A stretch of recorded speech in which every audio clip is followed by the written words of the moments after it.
Hey, awesome Ignite High School Ministry leadership team. Just want to give you a quick leadership training video today because when we get better as leaders, our ministry gets better overall.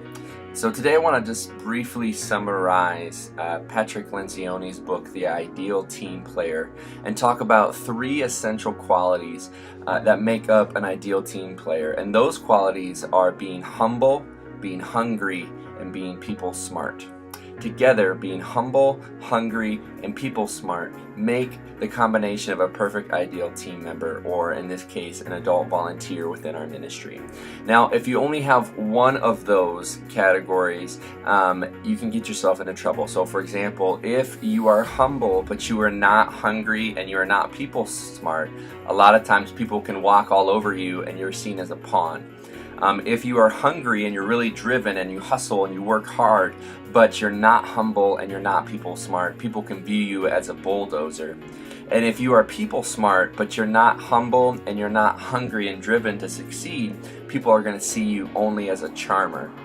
Now, if you have a combination of 2 out of the 3, but not the 3rd, you can also get in trouble.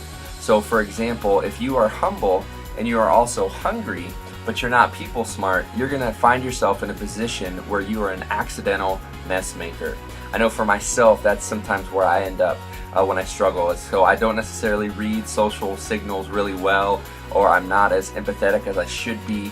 And so we'll be in certain situations, and I find myself creating conflicts and messes that I didn't intend to, because my emotional IQ or my emotional people smarts was not as high as it needed to be.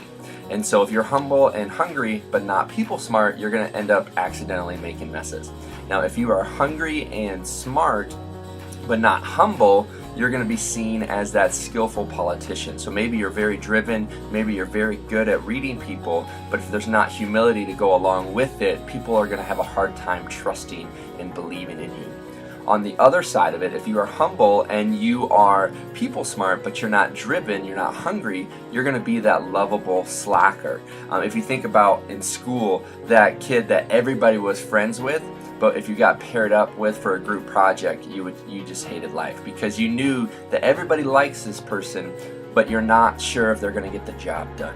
So you don't want 2 out of the 3, you don't just want 1 out of the 3, you actually want all 3 to be the ideal team player. Humble, hungry, people smart. The challenge for you today is, can you identify that when you struggle, or identify what area do you struggle with? And let me know, just shoot me a quick reply and say, hey, out of these 3, this is the area that I struggle with, or out of the combinations, this is where I find myself in most often. For me, when I struggle, I find myself as that accidental mess maker. And so I'm driven and I love people, but I don't necessarily read signs as well as I should. And so sometimes I make things a little more messy than they need to be. How about you? What's an area that you can grow in? And if we all decide as leaders to grow, our ministry is going to get better. Have a great day. God bless.